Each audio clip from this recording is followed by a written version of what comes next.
외놈과 양놈은 물러가라. 최시형은 다시 강원도와 경상좌도 일대를 잠행하면서 많은 교도를 확보했다. 세월이 지나자 관가의 수색도 느슨해졌다. 1880년대 무렵에는 보은 언저리에 정착했다. 보은 장내리는 속리산 아래에 있는 산골 마을이었지만 상주, 청주와 가까워 위험 부담이 컸다. 하지만 결단을 내리고 포덕의 본거지로 삼았다. 장내리에 머물 무렵 새 교단 지도자들이 몰려들었다. 김연국, 서병학, 손병희, 손천민 등 청년 또는 장년 지식인 그룹이 제자로 입도했다. 신선한 인물들로 활기가 넘쳤다. 최시형은 한 번도 발길이 닿지 않았던 호남으로 찾아들었다. 그가 전주 등지에서 포덕을 할 때 너무나 많은 사람들이 몰려들어 마당에서 포덕식을 가졌다. 마당에 멍석이나 돗자리를 펴놓고 청수 한 그릇을 상에 올리고 절을 하는 것으로 입도식을 치렀다. 호남의 새 교도들은 열성이 아주 높았다. 중간 지주도 많이 입도했다. 이때 새 교도로 들어온 인사에는 김낙철, 손화중, 김계남, 김덕명 등이 있었다. 이렇게 사람들이 입도식에 몰려든 이유는 무엇일까? 새로운 세상을 열망하는 사람들이 많았던 것이다. 동학은 연달아 충청 우도로도 세력을 뻗쳐 예산의 박인호 같은 인물을 끌어들였다. 또한 경상좌도의 요지, 진주로도 조직을 확대했으며 황해도까지 교도를 확보했다. 아직 평안도와 함경도에는 손길이 미치지 못했다. 동학은 세력이 커지면서 힘으로 맞서보려는 의지를 보였다. 그 무렵부터 기세가 등등해진 동학교도는 도망치기만 하지 않았다. 그들은 당장 세상을 요절내자는 변혁 세력과 좀 더 기다렸다가 기회를 엿보자는 온건 세력으로 나뉘어 있었다. 동학이 충청도와 전라도에 급속도로 퍼지자 충청감사 조병식과 전라감사 이경직은 동학교도를 잡아들여 고문하거나 무고한 농민들의 재산을 갈취했다. 아직도 그들은 사태가 어떻게 돌아가는지 파악하지 못하고 있었다. 이에 동학교도는 큰 세력을 기반으로 1892년 말에 대규모 집회를 공주와 삼례에서 공개적으로 개최하면서 항의했다. 공주 집회에는 1000여 명, 삼례 집회에는 수천 명이 몰려들었다. 여기에서 동학교도에 대한 탄압 금지, 교조 신원, 탐관오리 처벌 등 요구사항을 충청감사와 전라감사에게 전달했다. 두 감사는 동학교도의 기세에 놀라 그들의 요구를 조정에 전달하겠다고 약속했다. 그리하여 집회는 일단 해산했다. 삼례 집회의 항의 문서를 관아에 전달할 사람으로 전봉준이 지목되었다.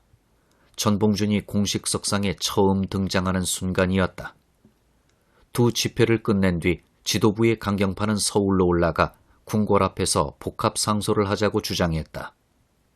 또 전라도에서는 그들이 무리를 지어 관아에 대항하는 분위기가 조성되었다. 이제 상소운동은 거스를 수 없는 흐름이었다. 최시형도 어쩔 수 없이 허락할 수밖에 없었다. 최시형은 전국 교도에게 통유문을 보내 광화문 앞에서 복합상소에 참여하라고 독려했다.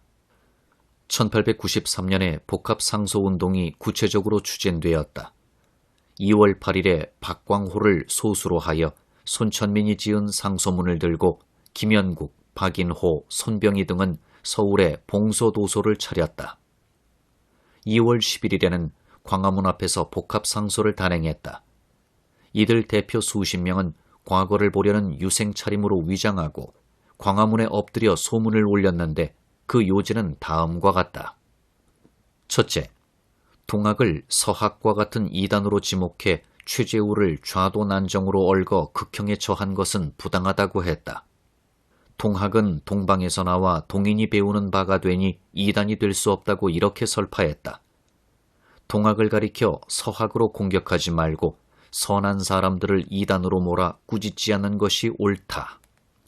둘째, 감사와 수령은 사람 보기를 초계와 같이 하고 향간과 토호는 도인 보기를 화천같이 하여 주구와 토색하기를 끊임이 없지만 동학교도는 안심정기로 근본을 삼고 있으니 이를 막아달라고 호소했다.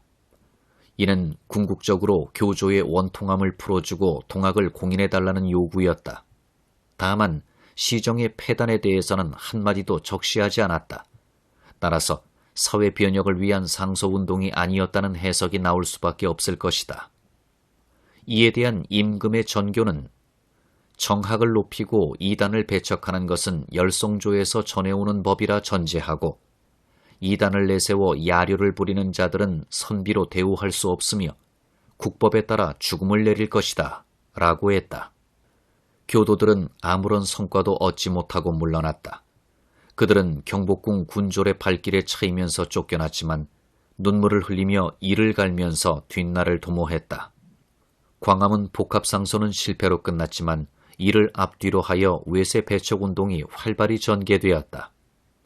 다시 삼례에서 동학도 수천 명이 모여 외세의 배격을 천명했다. 그들은 밤을 타서 전국 곳곳에 벽보를 붙이고 봉기를 선동했다. 그 통문은 대략 이러했다. 농사를 짓는 사람은 농사를 짓고 글을 읽는 사람은 글을 읽으면서 혹여 두려워 동요하지 말라. 우리는 외놈과 양놈을 쓸어 없애려는 것일 뿐 평민에게는 간섭하지 않을 것이다. 구체적으로 서울에서는 기독교를 배척하고 선교사를 추방하고 침략 세력을 몰아내자는 방문이 프랑스 공사관, 미국 공사관, 일본 공사관을 비롯해 기독교 교회당과 학당 등에 나붙었다.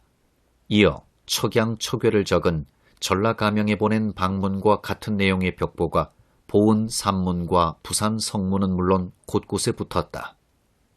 같은 세력의 소행이었으며 외놈과 양놈을 배척해 의리를 부르짖는다는 척외양 창의를 분명히 내걸었다.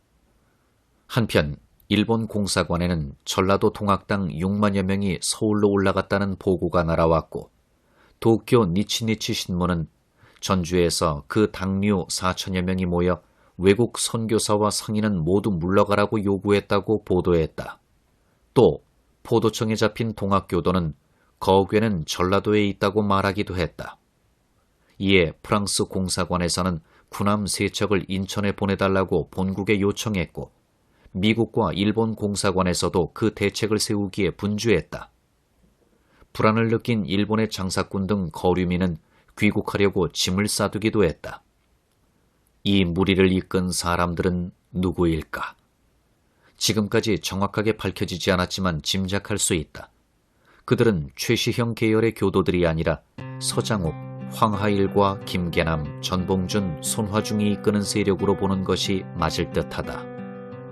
그 무렵부터 동학교단 또는 변혁 세력 안에서 온건파인 북접과 강경파인 남접으로 나뉘기 시작한 것으로 보인다. 다만 서장옥과 황하일은 북접에 속하면서도 변혁 세력에 가까워 남접인 앞에 세 사람과 뜻을 함께한 것으로 보인다.